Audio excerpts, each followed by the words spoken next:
वो कहते हैं ना कि change is the only constant in this universe, कि हमारी ये जो सारी दुनिया है ये बदलते हर लम्हे के साथ ख़ुद को तब्दील करती आई है। और हम इंसानों की जो सबसे बड़ी खूबी है वो भी यही है कि हम बदलते हालात के साथ ख़ुद को अब तक तब्दील करते आए हैं, जिसकी वजह से हम आज इतना सर्वाइव कर पाए हैं। लेकिन अब कहा यह जा रहा है कि जो करंट टाइम्स हैं इसके अंदर दुनिया अब इतनी कॉम्प्लेक्स होने जा रही है। टेक्नोलॉजिकल रेवोल्यूशन इस सदी में दुनिया को इतना चेंज कर देगा कि जिसका हमें अंदाज़ा तक नहीं है।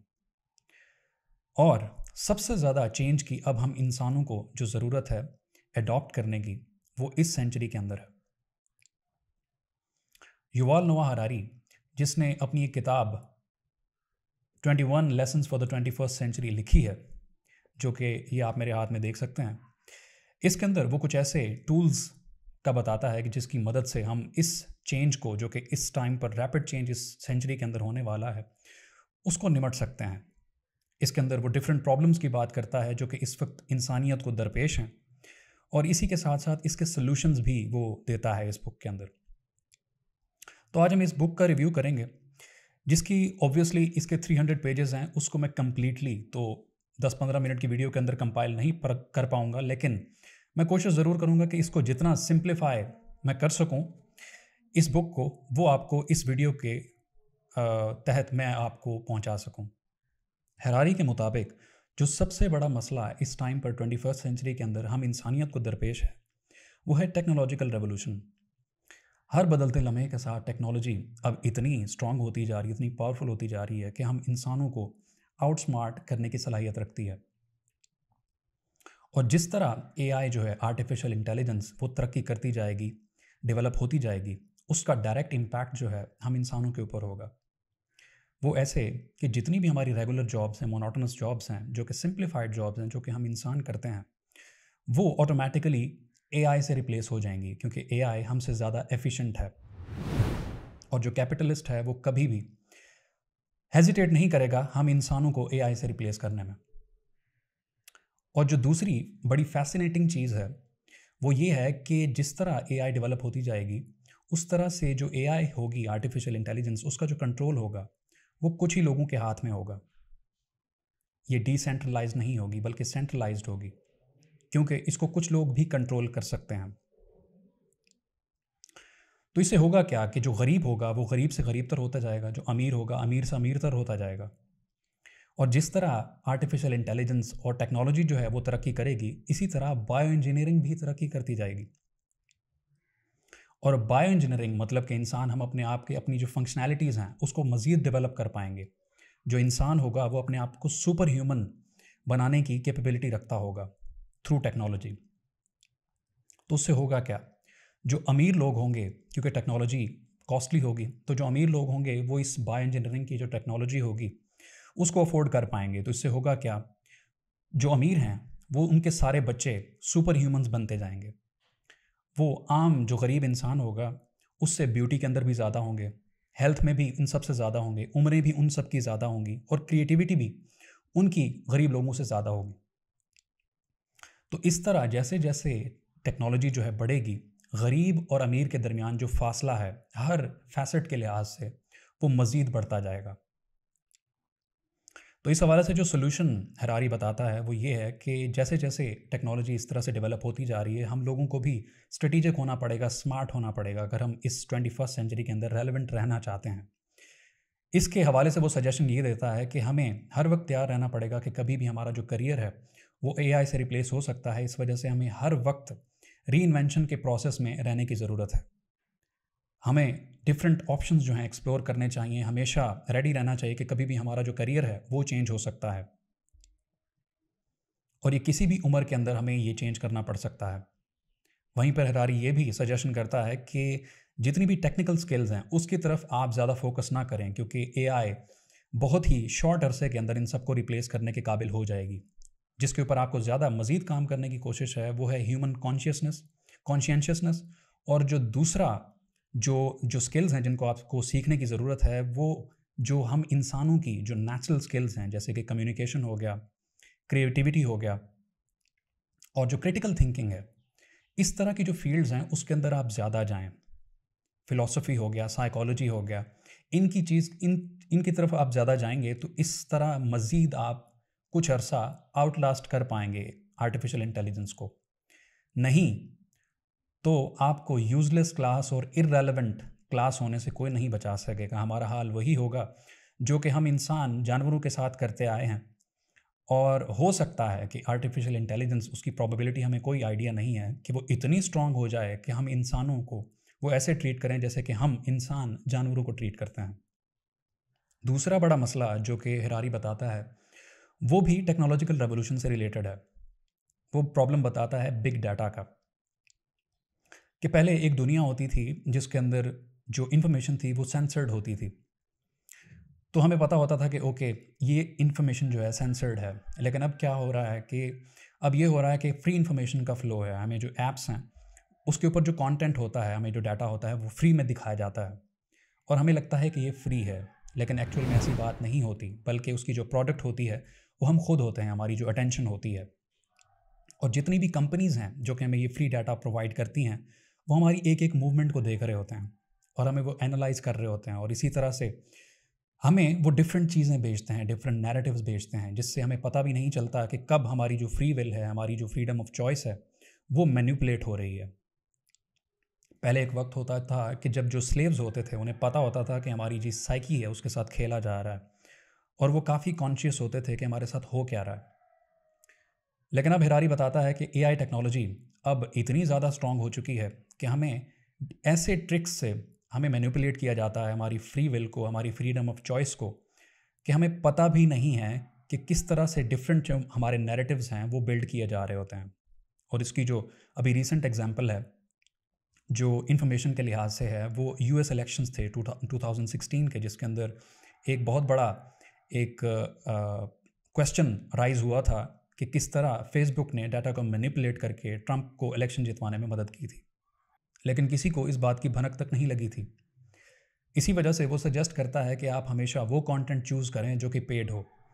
आप रिसर्चर्स को पढ़ें, आप बुक्स को पढ़ें जिसके अंदर कॉम्प्रिहेंसिव नॉलेज हो, ना कि इस क्लिक बेट सिस्टम के ऊपर इस तरह से मुनहसर रहें जिसके अंदर आपको डिस्टॉर्टेड इन्फॉर्मेशन आपको सेल की जाती है। इसके अलावा जो तीसरा बड़ा मसला जिसकी तरफ हैरारी पॉइंट करता है वो है पॉलिटिकल चैलेंज। वो कहता है कि 20th सेंचुरी जिसके अंदर 3 बड़े बड़े पॉलिटिकल सिस्टम थे, जैसे कि फाशिज्म हो गया, कम्युनिज्म हो गया और लिबरलिज्म हो गया। सबसे पहले तो सेकेंड वर्ल्ड वॉर के बाद जो हमारा फाशिज्म है उसकी लोगों ने नफ़ी कर दी थी और वो सिस्टम वहाँ से रिजेक्ट हो गया था। लेकिन उसके बाद में कम्युनिज्म और लिबरलिज्म के दरमियान में जंग थी, जो कि बाद में जो रशिया था उसके टूटने के बाद वो भी ख़त्म हो गई और बाद में सिर्फ एक जो सिस्टम था वो सबसे ऊपर आया जो कि लिबरलिज्म का था। लेकिन वो इस बुक के अंदर कहता है कि लिबरलिज्म के साथ मसला ये था कि उसके अंदर एक सुपीरियॉरिटी कॉम्प्लेक्स था जो कि अमेरिका ने बाद में दिखाया कि उनका ये नैरेटिव था कि हम जो हैं वो बिल्कुल ठीक हैं, हमारा सिस्टम जो है वो बिल्कुल ठीक है और बाकी जितने भी सिस्टम्स हैं दुनिया के अंदर वो गलत हैं जो कि हमारे अलावा हैं। इस वजह से हमारी ये ड्यूटी है कि हम उन तमाम दुनिया के लोगों को लिबरेशन दें, उनको आज़ाद कराएं उन चुंगल से, उन गलत सिस्टम से जो कि हमसे अलग हैं। इसी वजह से आपने देखा कि जो अमेरिका ने डिफरेंट कंट्रीज़ के अंदर वॉर छेड़ी, शाम हो गया, इराक हो गया, लेबनान हो गया, इसी तरह वियतनाम हो गया, अफ़गानिस्तान हो गया, उन्होंने अपना सिस्टम इम्पोज करने की कोशिश की। लेकिन हिरारी इसमें आर्गू करता है कि देखें ये सिस्टम बिल्कुल ठीक नहीं था क्योंकि इसके अंदर लोगों को सफ़र करना पड़ा जो कि नहीं भी करना चाह रहे थे अपना सिस्टम चेंज। उसको अमेरिका ने ज़बरदस्ती अपनी एक सुपीरियॉरिटी कॉम्प्लेक्स के अंदर आकर एक इम्पोज करने की कोशिश की जो कि गलत है, नहीं होना चाहिए।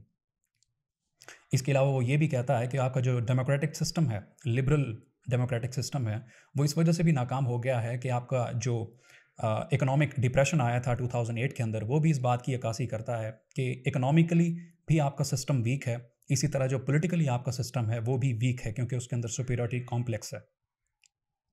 इसीलिए वो कहता है कि एक हमें नया सिस्टम यहाँ पर इंट्रोड्यूस कराने की ज़रूरत है इस दुनिया के अंदर जो कि होगा सेकुलरिज्म का सिस्टम, जिसके तहत जो स्टेट होगी उसका रिलीजन से कोई ताल्लुक़ नहीं होगा। तमाम लोग जो होंगे वो सब एक दूसरे को इक्वल समझेंगे, साइंटिफिक एविडेंस के ऊपर चलेंगे, ट्रूथ और जो ऑनेस्टी होगी और रिस्पॉन्सिबिलिटी वो उन सब का जो एक प्रोमिनेंट ट्रेट होगा वो होगा। इसी वजह से वो कहता है कि जो रिलीजन होना चाहिए, किसी भी इंसान की जो रैशनैलिटी है उसके अंदर इंटरफेयर नहीं करना चाहिए।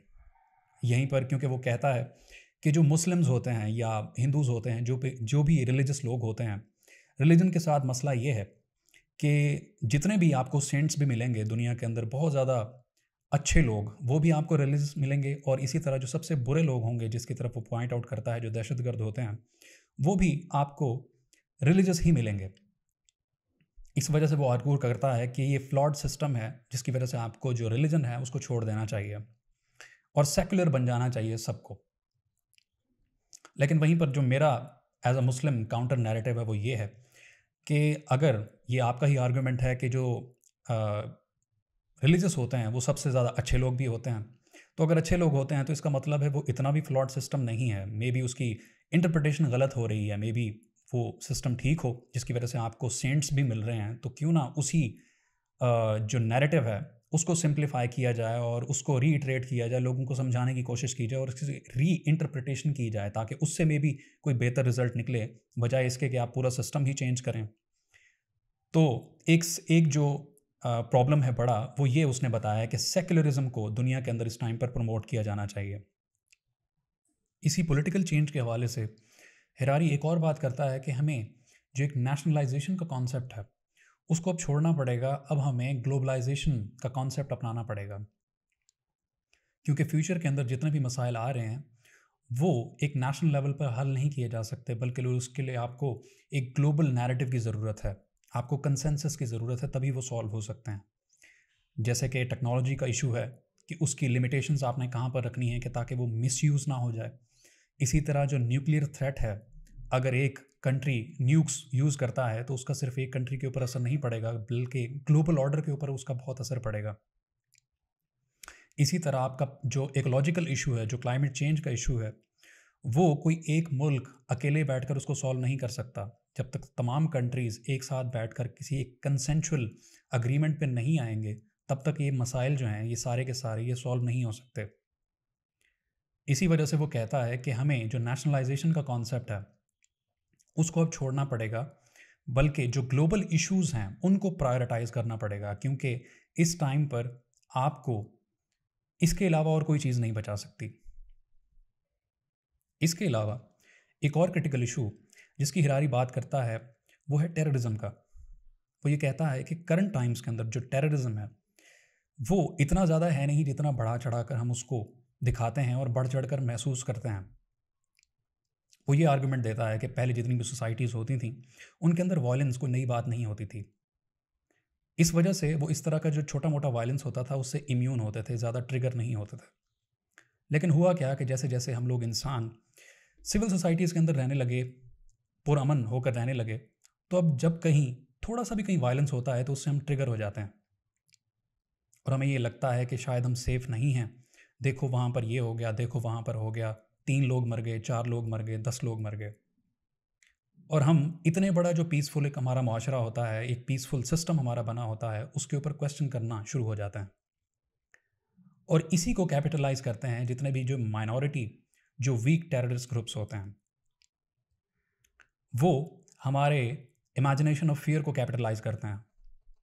इसी वजह से आपको देखने को मिलता है कि वो ऐसी जगह टारगेट करते हैं जहाँ पे हमें लगे कि देखें, हमारे जो ऑडियो विजुअल्स होते हैं उसको अपील करते हैं। जैसे कि आप 9/11 का अटैक देख लें, इसी तरह हमारा जो रिसेंट सिविल लाइन का जो पेशावर के अंदर अटैक हुआ है उसको आप देख लें, कि ऐसी ऐसी जगह अटैक करते हैं कि इंसान जो कॉमन सिटीज़न होता है वो ये समझता है कि अगर इतनी प्रोटेक्टेड जगह अगर सेफ़ नहीं है तो आम जो कॉमन सिटीज़न है वो कहाँ से सेफ़ होगा, जिसकी वजह से हम खौफ में पड़ जाते हैं और हमें लगता है कि पता नहीं नेक्स्ट मोमेंट के अंदर क्या हो जाए। लेकिन जो रियलिटी होती है वो इस तरह नहीं होती। जितने भी ये टेररिस्ट ग्रुप्स होते हैं ये बहुत ज़्यादा वीक होते हैं, खा वो इकोनॉमिकली हों, खा वो असलहा वाइज हो।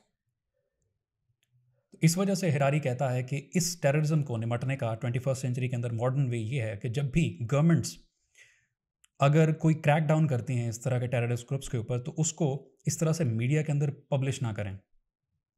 और इसी तरह जो मीडिया है उसका भी फ़र्ज़ बनता है कि इन टेररिस्ट अटैक्स को इस तरह से फ्री पब्लिसिटी ना जाए। और वहीं पर हम कॉमन सिटीजन्स को भी ये समझने की ज़रूरत है कि आपके जो इमेजिनेशन ऑफ फियर है, उससे खेलते हैं ये जितने भी टेररिस्ट होते हैं। इतना नुकसान होता नहीं है जितना वो इनसिक्योरिटी हमारे अंदर डालते हैं। लास्टली, हरारी एडवाइस करता है कि लम्हा बलम्हा जिस तरह से हम आगे बढ़ रहे हैं, दुनिया मज़ीद से मज़ीद कॉम्प्लेक्स होती जा रही है, जिसके अंदर आपके डिफरेंट फैक्टर्स इन्वॉल्व हैं, जैसे कि आपकी आर्टिफिशियल इंटेलिजेंस हो गई, बायो इंजीनियरिंग हो गई। इसी तरह जो इन्फॉर्मेशन फ़्लो है वो भी चीज़ों को मज़ीद कॉम्प्लेक्स बना रहा है। और इस वजह से वो कहता है कि पोलराइजेशन इस वजह से मज़ीद बढ़ेगी और आपकी जो हर्ड मेंटालिटी है, कल्ट मेंटालिटी है, वो मज़ीद परवान चढ़ेगी। इस वजह से वो एडवाइस करता है कि हमें इंडिविजुअली मोहतात रहना पड़ेगा कि कहीं ऐसा ना हो कि टेक्नोलॉजी को इस्तेमाल करने के बजाय हम लोग खुद टेक्नोलॉजी के हाथों इस्तेमाल हो जाएं। इसलिए वो डिफरेंट रेमेडीज़ बताता है कि जो आपके लिए काम कर सकती हैं, जैसे कि वो मेडिटेशन वो खुद प्रेस्क्राइब करता है कि मेडिटेशन उसको बहुत ज़्यादा हेल्प आउट करती है इस दुनिया को डी कोड करने के अमल में। इसलिए वो डिफरेंट आपको तरीके बताता है कि आप सिलेक्टिव हो इन्फॉर्मेशन को लेकर। इसी तरह आप साइड पर हो जाएं, इंडिविजुअली आप सोचें, हर चीज़ को डीकंस्ट्रक्ट करें, क्रिटिकल हो जाएं, क्योंकि ये दुनिया बहुत ज़्यादा कॉम्प्लेक्स हो चुकी है। और अगर हमने इन चीज़ों को इस तरह से डी कोड नहीं किया, कॉम्प्लेक्सिटीज़ को ब्रेक डाउन नहीं किया, तो बहुत ज़्यादा प्रॉबिलिटी है कि हम लोग इसी तरह फ्री फ्लो के अंदर बहते जाएंगे और ज़रूर इस सिस्टम, इस मैट्रिक्स के हाथों इस्तेमाल हो जाएंगे। Thank you very much.